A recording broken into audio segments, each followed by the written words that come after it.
Shalom. First, I want to start by giving all praise, honor, and glory to Yahweh, Bahashem, Yahweh Shai, Bahashem, Baruch HaKadosh. Giving double honors to the apostles, elders, and bishops of Great Millstone from whom I learned this truth. I want to say Shalom to the 144,000 elect. And I am Maya Allah. Coming to you to continue on with the series that we've been doing. And the name of this will be, How Do I Know That I Am an Israelite? Or how do we know that we're the Israelites? And when I say we, I'm referring to the so-called blacks, Latinos, and the Native Americans.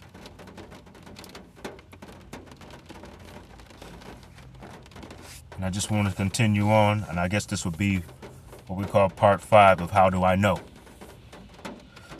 And when we finished off on the last one, we left off right around Deuteronomy 22 and 18. Genesis 22 and 18. And I'm going to get that just to go back over it.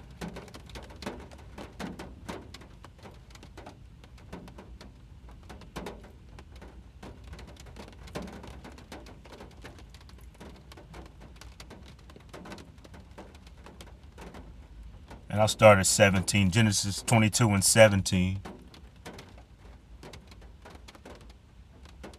And it reads, that in blessing I will bless thee, and in multiplying I will multiply thy seed as the stars of heaven, and as the sand which is upon the seashore. And thy seed shall possess the gate of his enemies. Verse 18. And in thy seed shall all nations of the earth be blessed, because thou hast obeyed my voice. And this is a blessing coming from the Lord speaking. Him speaking to Abraham, because Abraham was willing to sacrifice his son. And the Lord had taken him out to the wilderness where he was going to sacrifice Isaac. And once the Lord saw that Abraham was willing to sacrifice Isaac, he knew that Abraham loved him and obeyed him.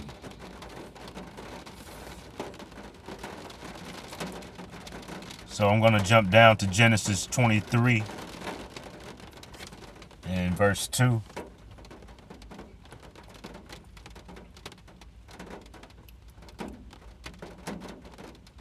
And as I said before, I will be jumping around a bit because I can't read the whole book of Genesis, but it's just some points that I wanted to highlight as we continue on with this to find out how do I know that I'm a Hebrew Israelite. So we're going to go to 23 and I'm going to read verse 2.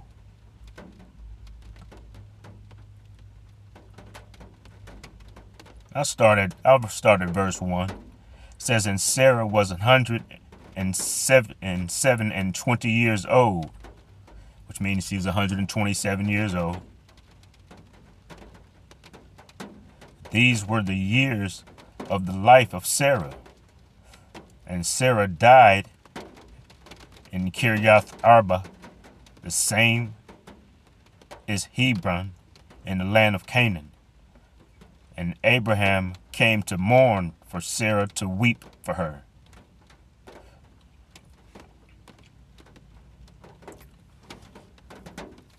And I'm going to jump down to 19.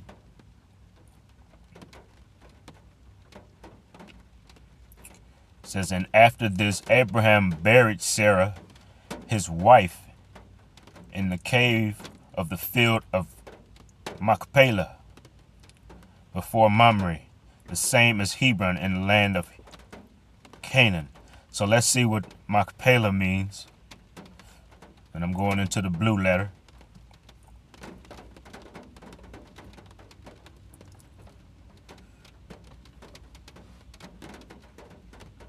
and it is H4375.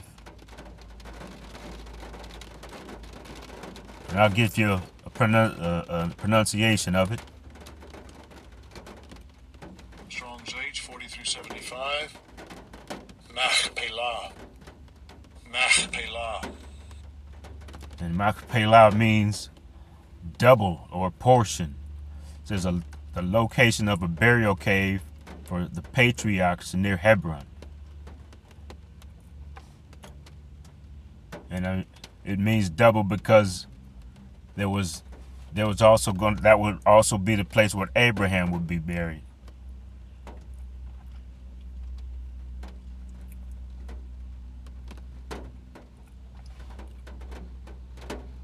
And after Sarah had passed, Isaac, her son, was also mourning. And it came to pass that Abraham would have Isaac to marry, to help him in his grief, to help him in his mourning. So we're going to go down to, let's see, we're going to go over to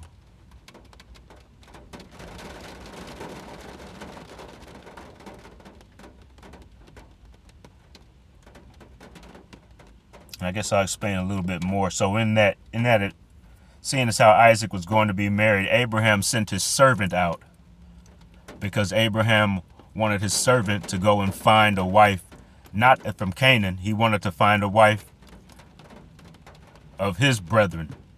So they would go back to his land where he was born so that his servant would be able to find a relative of Abraham's.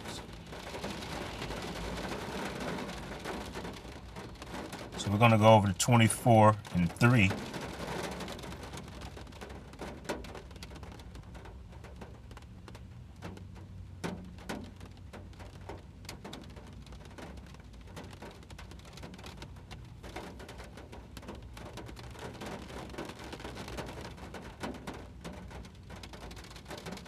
And I'll go ahead and start at 1. Start at 24:1. And Abraham was old and well stricken in age, and the Lord Yahweh had blessed Abraham in all things. And Abraham said unto his eldest servant of his house that ruled over all that he had, Put, I pray thee, thy hand under my thigh, and I will make thee swear by the Lord Yahweh, the power of heaven and the power of the earth, that thou shalt not take a wife unto my son of the daughters of the Canaanites, among whom I dwell, but thou shalt go into my country and to my kindred, and to take a wife unto my son Isaac.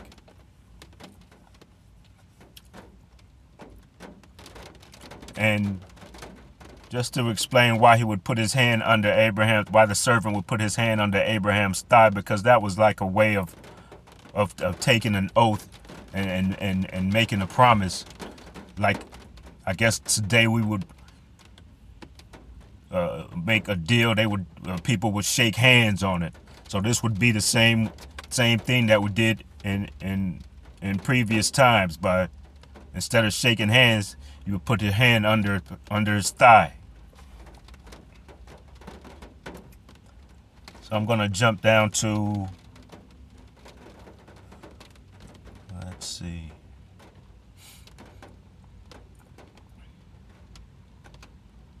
I'm going to go down to verse 7. It says, The Lord Yahweh, power of heaven, which took me from my father's house and from the land of my kindred, and which spake unto me, and that sware unto me, saying, Unto thy seed will I give this land. He shall send his angel before thee, and thou shalt take a wife unto my son from thence. And jumping down to 12. So he's going to send a servant out to find kinfolk, so to speak, of Abraham's. It says, and he said, O Lord, Yahweh, power of my master Abraham, I pray thee, send me good speed this day, and show kindness unto my master Abraham. So this is the servant praying to Yahweh, Bahashim Yahweh Shai.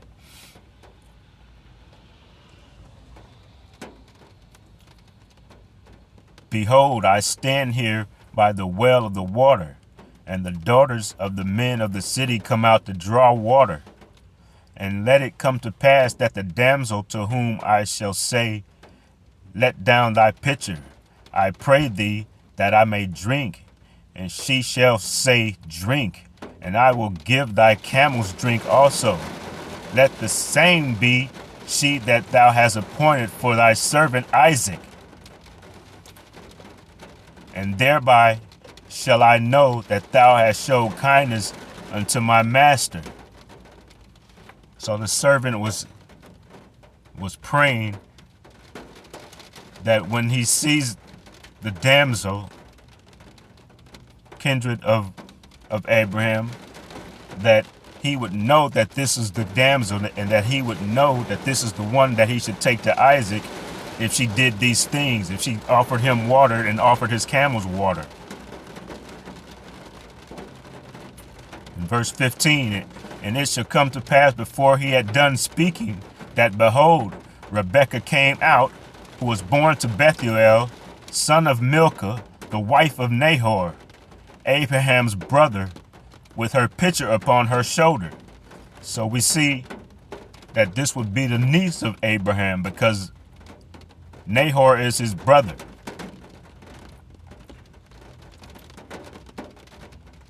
It says, and the damsel was very fair to look upon, a virgin, neither had any man known her. And she went down to the well and filled her pitcher and came up.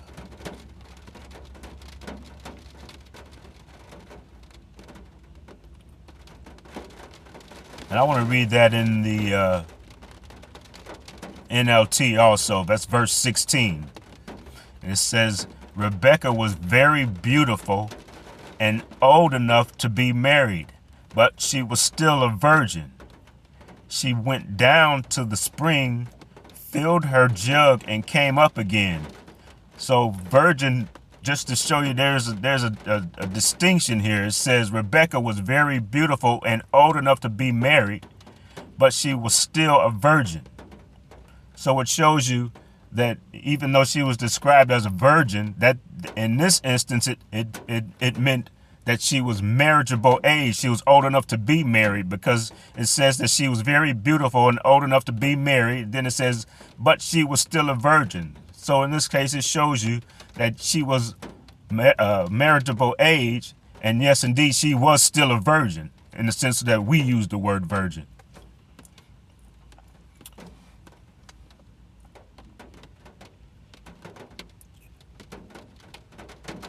And I'm going to go to verse 29.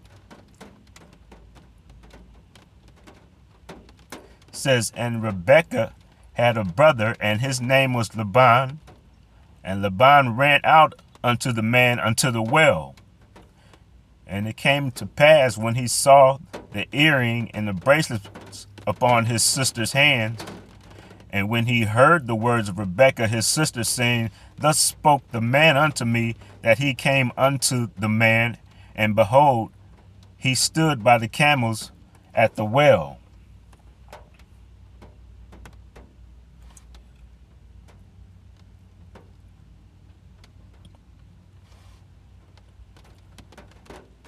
So the servant, when Rebekah came up unto the servant, as he was resting by the well, she did indeed offer him water, and she did indeed feed have his camels to drink as well. So the servant knew that this was the one that the Lord was sending to him to take to Isaac.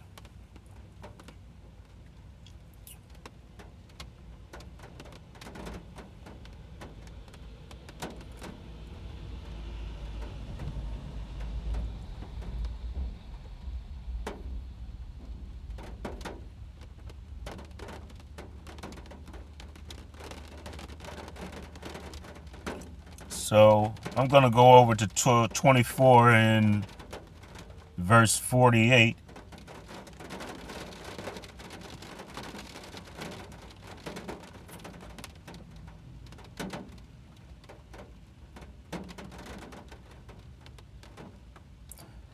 And this is the servant speaking, I believe. It says, I bowed down my head and worshiped the Lord Yahweh and blessed the Lord Yahweh, power of my master Abraham,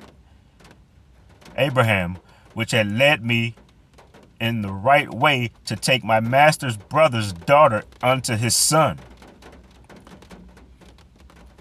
So this would be like a second cousin of Isaac,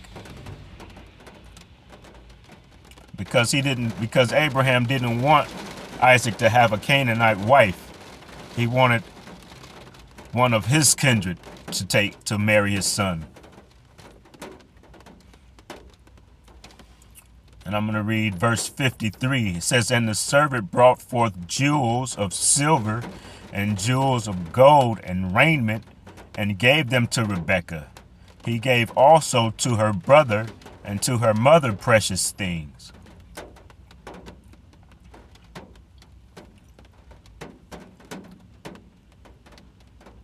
So this would be similar to a dowry, an offering to the family for them giving Rebekah to Isaac.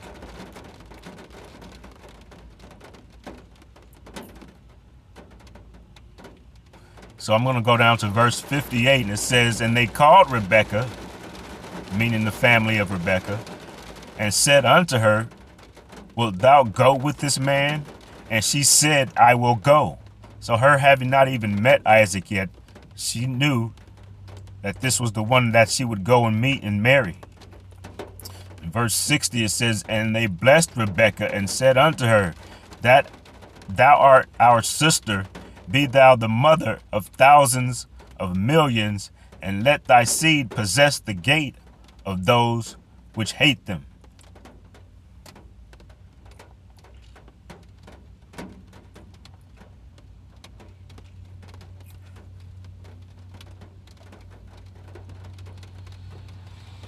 And dropping down to verse 67, it says, and Isaac brought her into his tent, into his mother's tent. Well, I'll read up just a little bit so you can understand what happened here.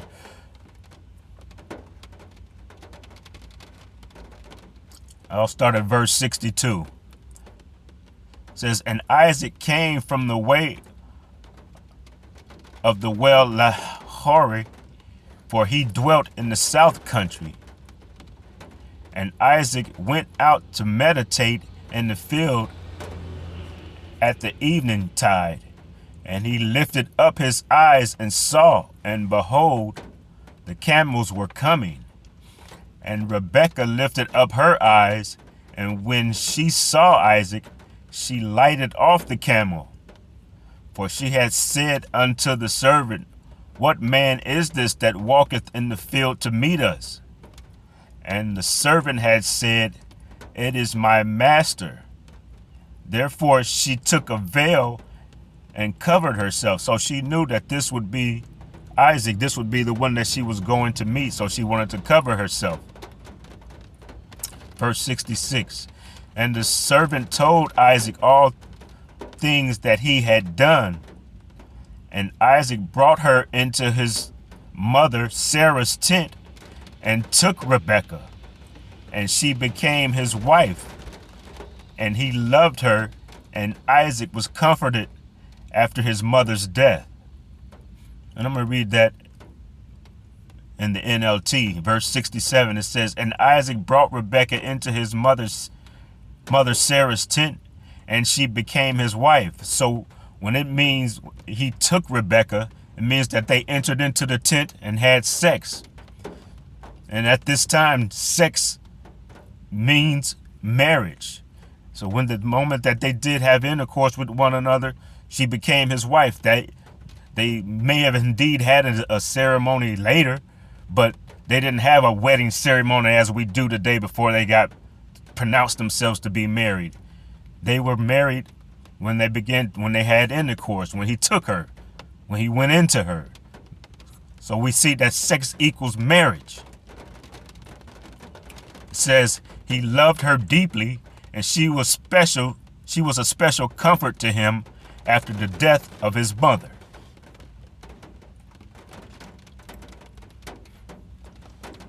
So I want to go over to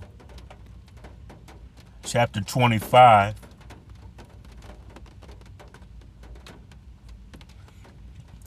And I'm going to read, I'm going to start at verse 1. It says, Then again Abraham took a wife, and her name was Keturah. And she bare him Zimran, and Jokshan, and Medan, and Median, and Ishbak, and Shua. So even though Abraham did have other sons, the covenant and all that he had would go to his son Isaac.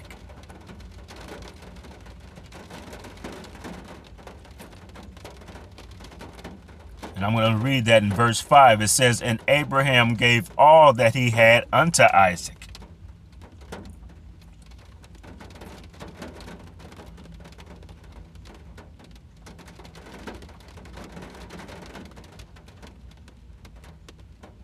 So we see that that's where the covenant went. Not with Ishmael or any of his other sons. It went to Isaac.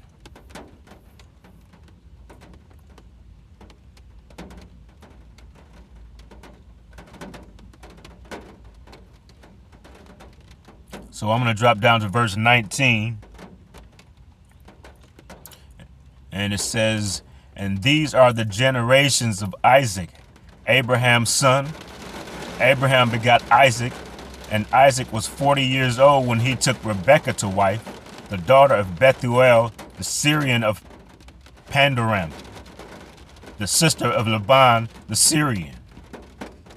And Isaac entreated the Lord Yahweh for his wife because she was barren, and the Lord was entreated of him, and Rebekah his wife conceived.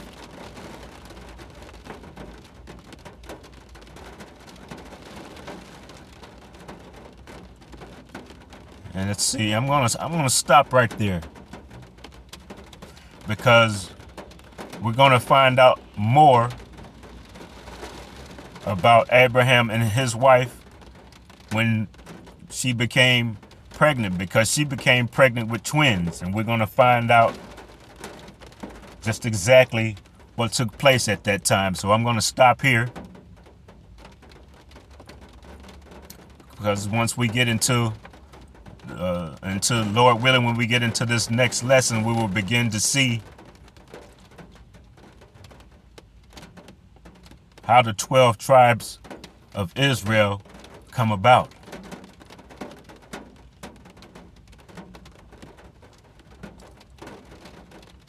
So I'm going to stop right here, and I pray that this was edifying. And I'm going to give all praise and honor and glory to Yahweh, Bahashim, Yahweh Shai, Bahashim, Ruach HaKodesh. Shalom.